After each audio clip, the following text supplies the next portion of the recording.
What's up, you guys? Welcome to the TechCity Podcast. My name is BellaRose Okoje Durji. Hala. And it is a new season right here on the TechCity Podcast. And we hope that you can join us on this journey to learn trends and what's happening in the tech ecosystem, as well as discuss issues that affect you as an individual and literally everywhere that technology is applied. So we are looking forward to having conversations that affect you as an individual, conversations that would also get you thinking, and of course, conversations that can help you be a part of all that we talk about. So whether it's in comments, whether it's in sharing, and having some of these conversations with people in your circle, we are up for it all. So come along for the ride. So wherever you are listening to this podcast on, whether it's an audio platform or a video platform, please make sure that you subscribe and that you come back here for so much more. Now, here at TechCity, we are very, very particular about making sure that many people who have an interest in media get the opportunity to do what they can in our space. And so we are always open to internships and having people come work with us, etc. Now, earlier this year, a very good friend of ours decided to come intern with us because his school was on strike. And it was a no-brainer for us. It's like, what? Of course, come on board, be a part of all that's happening here at TechCity. And he's been with us for a couple of months. He's learned the ropes to a very, very large extent. And he joins me on the podcast today. Hi, Ebube. Introduction. What do you think I was going to say? Well, we're going to the man on my left to make an introduction. How are you? I'm very fine. So, I mean, if you could give like a 30-second introduction of yourself, okay. Who are you? So that question is like an interview question for a job. But either way. I'm Nwachukwu on YouTube, Twitter, and Instagram. Okay. I am a student of the law. It's okay. I'm a student at the Faculty of Law in Nigeria. University of Nigeria is specific, and I do other things obviously as strike would have made it and as life had made it as well. So I'm a photographer and a social media marketer and manager. Lovely. So I did mention earlier on that he's a student, of course, and he's been with us for a few months. And I guess a good place to kick off this conversation from would be the fact that you've been here as an intern and just a part of the team. Because your strike was on, not because you're on holiday. No, because the strike was now on. There is news that the ASUU strike has been called off. Yes. Is this a bittersweet experience for you? Or are you like really excited? Or are you sad? Because I think it's those three emotions. You're either like, oh, but yay, or really, why? Okay. Like I want to be like it's the third one. Okay. But honestly, it is not. I think it's that time was to go back to school. I'm like, I already had planned for like the last 3 months of the year. I'm like, okay, I'm excited to school, then again, the stress. I know. So yeah, like three things. But either way, there's a thing that must put into perspective here. Please. Is the fact that we have been in motion. Yeah. And I think that's something that we should be grateful for. Because I don't know, during the strike, some of us lost a lot. So there was this idea of people being scammed because they were trying to get into businesses. There were people lost family and everything. But the fact that there was still motion, despite that the school system stopped, we still find our own way to make life meaningful to an extent. So I think about like you here, right? And a lot of other people who during the strike tried to do something. And, you know, if we go to sort of like the facts of the matter, right, there were tons of meetings that were held with ASUU and the federal government. Yeah. They were not able to come to a reasonable conclusion. Well, I guess until, of course, the 13th or 14th of October. No, it's 14th. It's 14th. They were like, why you must say it is 14th is that the strike began on February the 14th. Valentine's Day. Yeah, so it was like our morning breakfast. But then it ended October 14th. Yeah. So that 14th makes it an actual 8-month strike. 8 months. Bless God. So did you talk to like any of your friends to sort of see where they were like mentally and maybe even professionally while the strike was on? Because like I was telling you, this is something I can't relate to. And, you know, I don't want to be condescending or anything. I went to a private university. So I don't understand what it's like to, when you are supposed to be in school, but then you are at home and you're trying to fend, like that's so alien to me. So like, you're correct. So this is how it is. There were like 3 sets of students. So the first people that were like, we're winning. They're getting internships, getting jobs, getting scholarships, doing mad movements. That's the first set. Right. Second one is, I'm trying 1 or 2 things. I'm doing crypto today. I'm doing Forex today. But the third one, I'm putting us at home. I say, Ebube, how are you doing? I say, I'm doing 1 or 2. Say, I'm doing nothing, bro. I'm doing 1 or 2, and then it's like nothing. Not so that's people that are doing that. Like there were 3 sets of people, but I think the best set would have been the people that are the first because they won a lot, and I have like friends that I can boldly say that during this strike they won. Also, they didn't win. Everybody didn't win. It's like 0-0-1 to them, and that was the best set to be in. But I was not there. But either way, I was close to being there. I was close to being there. What do you mean? That you are on this team is a win-win. It's one for you, 0 for ASUU and federal government. It's true. So what are your expectations now that you're going back to school? Because I know that for a number of people, and then again, you see that literally every single day, or maybe every other day for the past 8 months, the ASUU strike was a trend on social media. Every single day, there were tons of people who were also saying stuff like, how come the presidential candidates are not even making this a thing that they are going to actually tackle. Now, a few of them, I think it was Peter Obi and maybe even Atiku, sort of mentioned it, at some point, how they would sort of focus on education and all of that. And it was like, okay, yeah, well, we'll see about that. But this was something that trended literally every other day on social media. What are your expectations now that you're going back to school? Because of course, it's not going to trend anymore. It wouldn't necessarily be top of mind for many people, the fact that the strike was on. But then what are the expectations? People are hoping to go back to writing exams. Someone said even teachers are not prepared for the examinations. What do you think you will meet when you get back to school?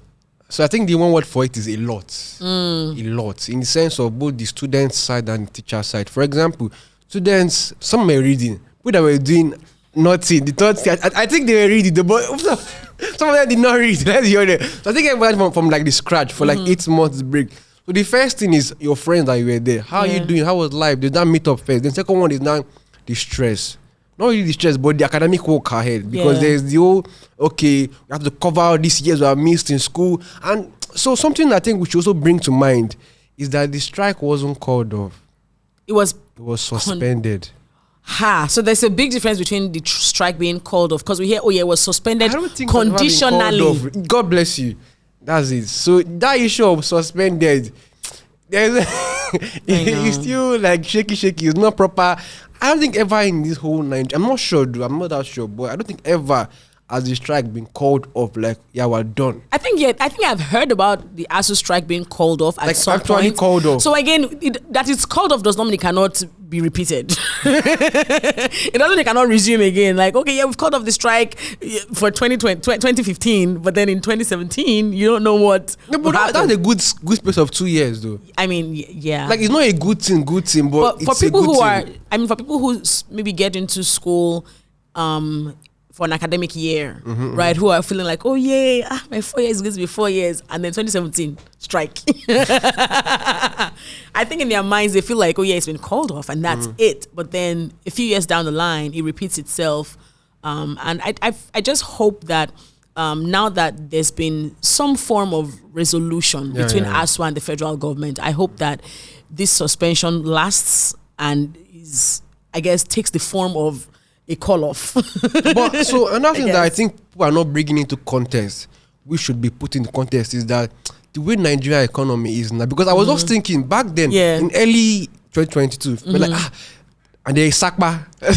so going back now with the whole inflation, flooding now, causing food scarcity. Yeah. So it's not like Sakpa Pro Max. You're going to there's like different WhatsApp groups. There's this WhatsApp group of Sakpa, and then there's the Jackpa ones. Because you get back to school now, and then there's some people that were with you at the start that they would have. They are 2, 3, 4 changed to +4.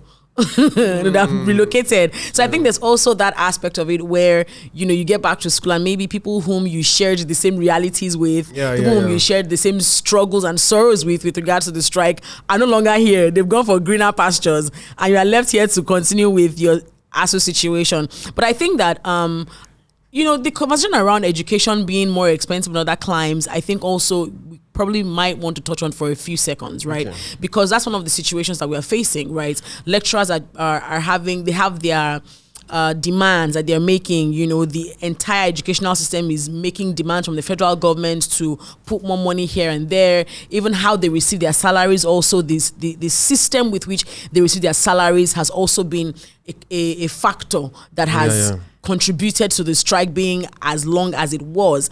And I'm here thinking to myself, okay, what is the resolution with regards to that? In the event that it seems like, okay, we seem like we are okay now. What happens a couple of years down the line?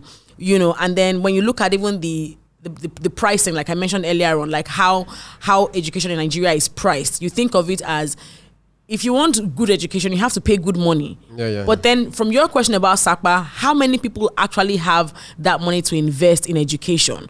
So I think that there might need to be a total overhauling of the entire educational system. I mean, that's taking the conversation a bit in a different path, but I think that it's also something that we need to consider. And when you also hear the demands that are being made from some of these lecturers and professors and all of those things, you think about how much money the presidency, for instance, can give to these educational system people, and how it can contribute to making their lives better, and how they can maybe even give more to students like yourself without necessarily giving you terrible education because you're not paying so much money, and then they strike, and then it's really backward. So one thing I want to clear is that the money may not be great on their end, but for my particular school, like these people, they give a lot. And who gives what? Like they give proper lecture and education a lot in my own school. I don't know about all schools. So University of Nigeria, to be precise. And I think it's a great university, just FYI. Coming from a private university graduate, I think UNN is a good school. Okay. But I think that they put in a lot of work, Faculty of Law. Like they put in a lot of work in their students. And not just, let's see, academic-wise. Even like extracurricular, they actually try a lot to impact not just knowledge, but visions and dreams. And they inspire their students for more. And so one thing I will say, closing this topic now, moving forward. So the ASUU strike had its perks, just like COVID had its perks. So I wouldn't lie. I won't try to just be, okay, if it was bad. No, but there were actually people that, quote and unquote, became ballers in this ASUU strike. So you think that's like okay. I'm telling you, so I don't mean like illegal ballers now. Right. No, I mean like people that actually took this 8 months. Okay, I'm creating this part for myself. I'm doing this, and actually built actual products. You have a photography business, right? That started during this strike. No, so it didn't start during this strike, but it grew like to a massive level during this strike. Congratulations, by the way. An honor. So like there are things like that actually happen. So ASUU, I wouldn't blame anybody, but the whole experience wasn't good. But even in bad times, there are still silver linings. Absolutely. So honestly, ASUU strike is done and dusted by the grace of God. I'm moving to the forward height, to the better height. Sorry. Yes, and I'm really excited about that, and we hope that, like I said, that this suspension takes the form of an actual call of strike. Amen. So up next, the federal government of Nigeria awarded a number of individuals in the country national honors, and it made the news for many different reasons. Now, we're not here to talk about some of the reasons that you think we want to talk about this from, or the perspective that you're expecting us to talk about it from, but a few people who stood out for us, who were conferred these national honors, are people that we want to shed the spotlight on, right?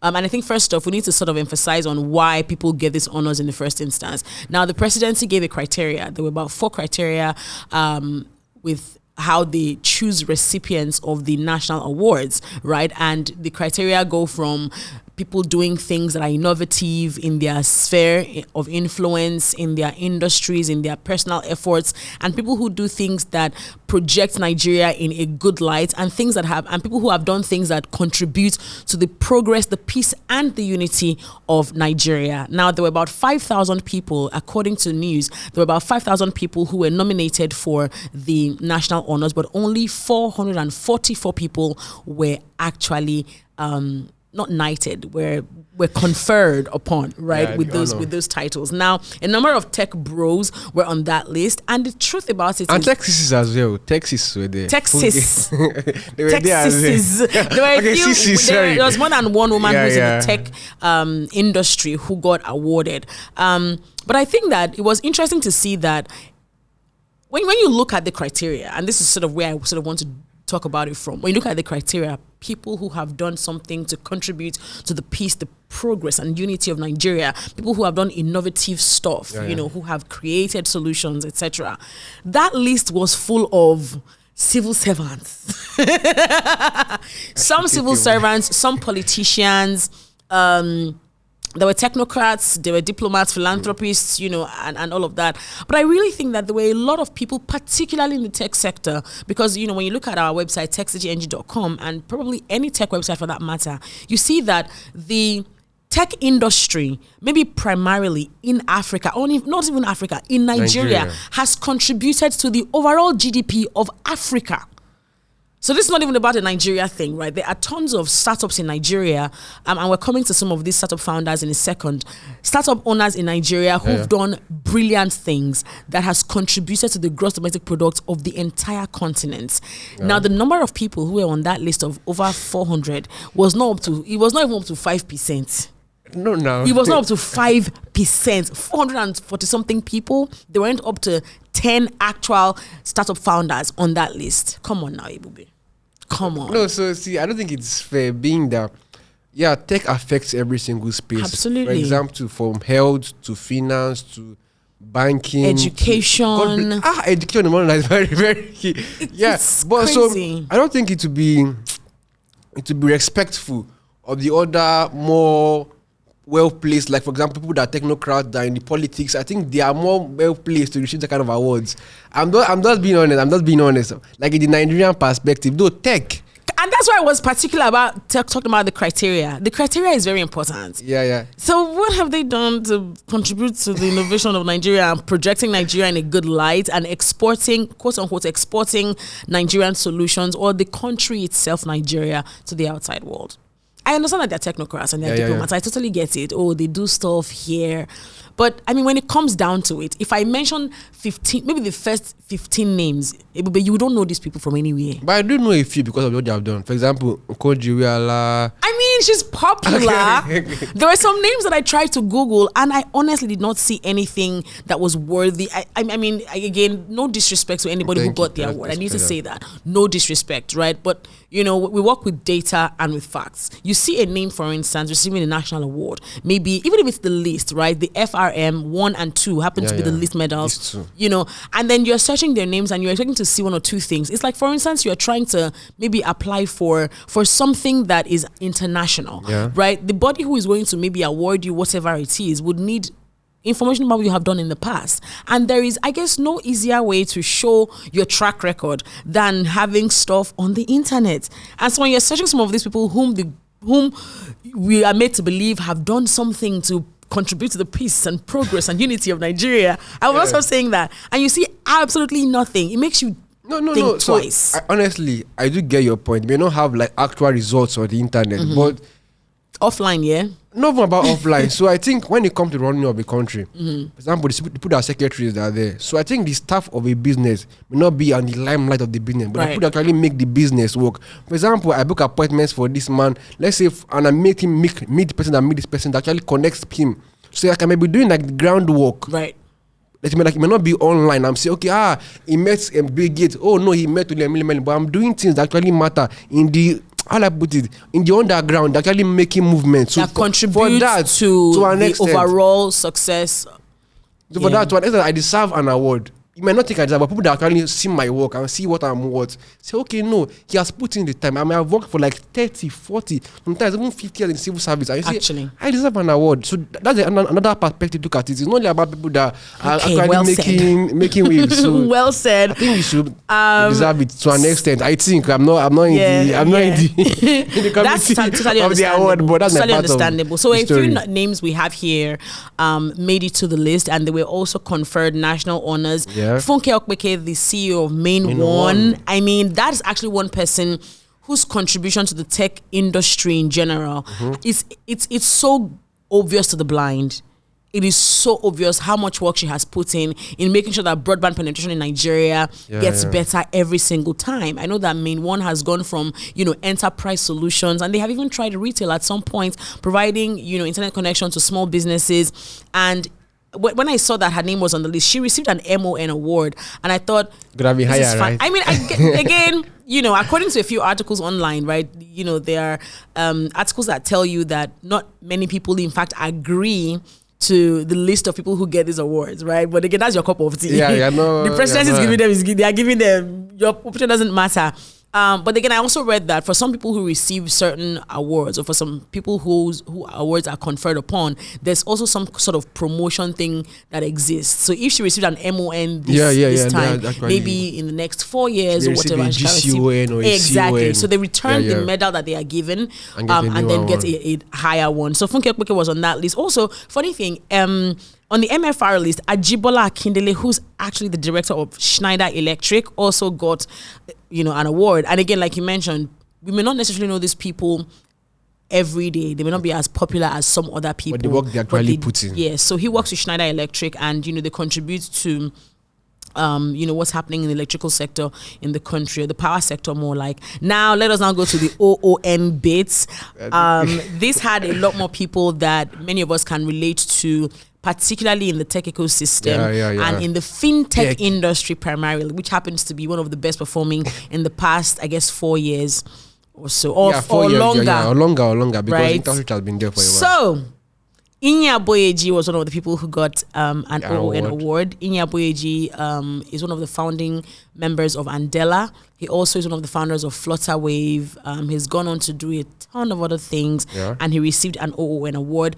Shola Akinlade and Ezra Olubi of Paystack received an award as well. Now, Ezra's video went viral when the president handed him the medal, and it was because of how he was dressed. That was hilarious. So I think when the president met he's not a Gen Z now, is he? I think he's a millennial. So he's not then still, he dressed like a Gen Zer. So I think I must protect Gen Z on this one. I think you guys are the ones who paint your nails. Nobody, our girls are painting. No, Gen Z. Well, again, some male millennials also paint their nails. I don't know what it is, to be honest. So I just think the idea of cross-dressing met national spotlight, and you say that no, we don't agree with it in Nigeria. So I just think that just shows our national outlook on cross-dressing. And let's be honest, because if he has come to that to a national ceremony, and see we are president, look at him, I think the president was lost. He's like, what is going on here? Is he the one we're supposed to give the award to? Are you sure we're not supposed to give another person? But he deserves the award now. Definitely. I don't think the president knows what Ezra Olubi looks like. If he's active on Twitter, he would have seen him talk about how there was a time Ezra, in fact, did a thread on Twitter about how he went for his sister's wedding, and he had to dress properly because of his mom and all of those things, but then he still left a few elements of his everyday dressing and let it reflect at the wedding. But but you could have done that similarly in the national ceremony. Well, again, I guess it speaks to just being true to who you are. I guess I don't know. That's what he was thinking when he dressed that way. But the president's look was hilarious. It was funny. Shola Akinlade also, of course, who's at Paystack, also received his award. I did not see a video of Shola receiving his award, but his name was there. I don't even think I saw a video of Inyi receiving but his name was on that list as well. Benga Agbola, aka GB of Flutterwave, also was awarded. I saw a picture of him receiving his medal. Yeah. But so I wanted to leave this part aside, but I think you should not bring it to the table. Bring it to the table. So Flutterwave was accused of some things. They were hot in the news a couple of months ago. Yeah. So and the fact that he was still brought again to receive national awards. I'm not saying that you're not putting the work. I don't know. So what are you saying? I'm trying to say that so there is still so much mist around the whole idea. So would you not have been better if they pushed aside the award, I guess? Like if they did not give it to him because of what they have been embroiled, because of what exactly. CEO has been embroiled. But he has put in the work. Flutterwave has done a lot for Nigeria. Again, some people will say that, and this again is some of the feedback that I perhaps saw when that news broke on social media. It was like, this is it's personal vendetta, or it's a personal thing that you're trying to make an official thing. There were many different points of view that came about when that story was published. So there's that. Some will say, listen, that's his personal life. I beg. Let us personal life aside and professional life aside. It's his professional life that is making him receive the award. I'm not speaking for them, please. No. I'm not their mouthpiece. It's a perspective and it's an opinion. Yeah, so I mean, I think it's important to sort of represent that school of thought, because I saw that on social media at the time where it's like, this is a personal thing, I beg, don't try to do that. But then again, like I said earlier on, people will have reservations. Like even I had reservations about some of the names I saw on that list, and I felt like, I don't know this, what have they done? Some may have those kinds of reservations, and they're like, oh my goodness, GB, but he's received the award. Yes, and that's 5,000 nominees, and he made it to the almost 500. Lot. So I think maybe as far as they were concerned, it's like, you know what, the company has put Nigeria on the world map, and it was while he was CEO. So, we hear you about that issue, but then again, which weighs more? I guess that probably is why they still left his name on the list. In line with the awards, I think the whole $1 billion valuation of PhotoWave actually comes to light as part. They have actually done a lot in the tech space. I think that they have. They have definitely eased payments. So what I was shocked about was, it says, how come nobody from InterSwitch was there? That's a good question. Like, InterSwitch have done, they have done a lot. Again, I guess I'm not their spokesperson. They did not hire me to do a press statement on their behalf. But I think that maybe this may be something to do with companies that sort of, I don't know what the leadership history is of InterSwitch. So you know how sometimes it's like, okay, who are we giving an award to? Right? In the event that the CEO of InterSwitch has changed, maybe recently, I'm not sure what that's like. But, it's like, who are we giving the award to? Are we going to give like the CTO? Or are we going to give like the acting CEO? What if the person who was at InterSwitch the year when they had the most impact is no longer there? How then do we measure who we are giving? Because now they're not giving institutions, they're giving persons, they're giving individuals. So I mean, I don't know why, but that's a good question. There were a lot of people who, some people even in fact expected to see receive a national award. I mean, in the entertainment scene, bro, that is a whole kettle of fish. Maybe they were in the 5,000 though, but they didn't get cut down to the 400. That's very possible. But then again, I don't know how much view the presidency had on some of these people and how many they were able to sort of see. Let's hope that maybe in the next administration, the presidency and the future presidents. Yes, well, that's it. Kofo Akinkugbe, founder and CEO of Secure ID, was another woman who was also awarded the OON honor. So that was really cool. A few other names that are worthy of mention. Professor Wale Suleiman, he was given the honor of CON. He's the neurosurgeon who went viral a couple of, I guess, years ago for performing a non-invasive, complex spine surgery. That saved the life. It did. And he went viral for that. It's like, oh my goodness, a Nigerian doctor performed this complex surgery, and he went viral for that. So he's a professor of neurosciences. Also the CEO of Innocent Vehicle Manufacturing. IVM got an award. Yes, Innocent Ifedia Sochukuma. He received an award. Interestingly, I hear that he's also a computer science teacher in a school in the UK, Hayden University, Pina. So I guess, yay, tech. Ogbonaya Onu, who was the former Minister of Science, Technology and Innovation, received an award for CON. Jim Ovia of Zenith Bank and Tony Elumelu of UBA. And I think the reason why I believe this can come under tech in a sense is because these guys are in the financial sector, and the financial sector is constantly evolving. Even traditional banking is no longer as traditional as it used to be. At all. There's tons of innovation, tech, adaptability, and all of these things that are happening. No, I know, and it's in line with that thought. I thought InterSwitch would be in the list. I know. I'm just telling you, it's in line with that thought. I hear you. I totally hear you on that. But going forward, FIFA World Cup is happening next month. Okay. That's been a while. I mean, FIFA World Cup, and the first time. Let me sound typical. Okay, sorry, let me just sound very typical. It's like, how many World Cups are there? So this FIFA World Cup now, is it going to feature like football clubs? No, football clubs. No, football teams of nations. Right. Thank you for that education. Oh no, I mix it up all the time. Okay. Yeah. So and it's happening in Qatar, November 21st, 2022. So the reason why it's quite important, like, it's the first time it's happening in the Middle East. Yeah, so that's cool the stuff. Arab side and everything.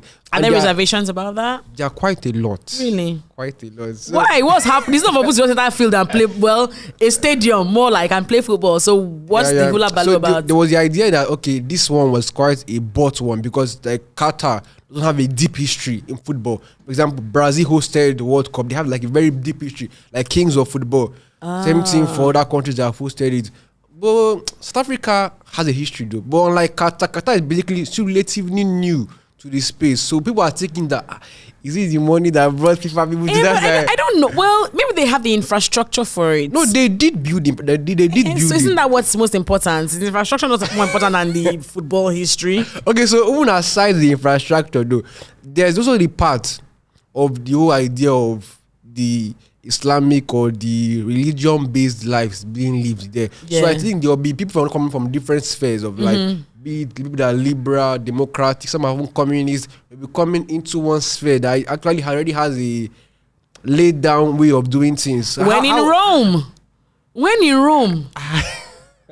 behave like a Roman. And then how many? I guess weeks. It's a whole month. A whole month. It's just for a month now. Go there, play your ball, and leave. No, but like not just for the teammates now. Being in terms of fan wise. People who are going to attend. Exactly. Yeah. Exactly. So the teammates just come and play their ball, train, but people that actually done for the experience, stay in the hotel, speak with the people that actually interact with them. I don't know how they'll find it though. I don't know how they'll find it. So go and read their FAQs. Read their FAQs and act right. Try not to act out of line, because I mean, I think it's just important to know what is acceptable in those areas before you go there. Before it causes. And I think maybe there might also be, maybe the Qatar government might just maybe step down a few of those restrictions because of the World Cup. And then when the World Cup is done, everything is back to normal. Before we go, we did share news on our page very recently about a flying car. That is literally the most exciting thing. It is really exciting, and it's what you have mentioned, because in countries like Nigeria, where traffic is like Lagos, it's reducing life expectancy. What? It's crazy, but this is really, really good news. We hear that the eVTOL XPeng X2 car recently made its first global appearance, and it happened nowhere but in Dubai, the city of innovation. Now we hear that the company that produces the flying car is a Chinese company, right? And the Dubai International Chamber of Commerce, as well as the Dubai Department of Economy and Tourism, actually made this first flight possible for them. According to Brian Gu, I think that's how it's pronounced, the vice chairman and president of XPeng, he says that the flying car's public display in Dubai represents a milestone for the company and the achievement of flying cars as well. Now, the Dubai Chamber of Commerce was actively involved in making this whole first flight thing happen since they, in fact, launched the project, and they have provided some form of consulting and support to the Chinese company. I think that's really cool. No, I honestly think that if that car becomes commercial, or like when it becomes commercial, exactly, it's not a matter of if it's when it becomes commercial, it's a two-seater car. Nigerians will buy it. Lagosians will buy it. But though I think before it becomes commercial, it will have grown in its ability to carry people. Not before, they were just like cars that could carry people that were small. They now became better to like normal buses. But they're almost at the point where it can go commercial. So you buy a car. Almost. What little people can say in the car? And now there are cars like that now. And now, but like I know like car you see around the lot. You get so. I know that the Toyota Avalon, there's a two-seater Toyota Avalon. But is it the most popular car around? Well, no. I mean, again, two-seater cars are getting really old. But, this one, again, it's not as if you will now carry the car and you want to travel from Lagos to Benin, you and your wife.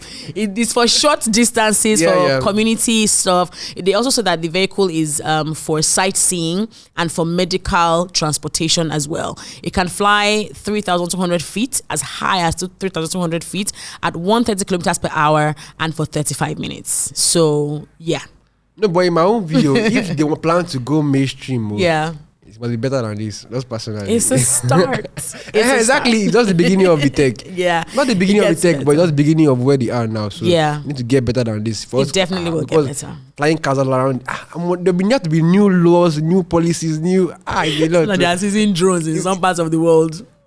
The guy moves like a drone. That's all we have time for today on the TechCity Podcast. Let us know what your thoughts are with regards to ASUU calling off the strike. Are you a student? Are you happy about it? Do you think that this is just a suspension, or do you think it's going to last much longer than an actual suspended strike? Also, what are your thoughts on the number of tech bros and tech sisters that the government conferred national honors on? And what's up with the FIFA 2022 games happening at Qatar? Let us know what your thoughts are on that. And if flying cars become commercial, will you be saving up for those? Leave a comment down below if you're watching. And if you are listening on audio, please subscribe here and let us know what your thoughts are on social media. We are on Instagram, awaiting your comments at TechCityNG, and on Twitter at TechCityNG as well. My name is BellaRose Duruji. And my name is Nwachukwu Ebube David. Nice having you today. Bye, guys. Cheers.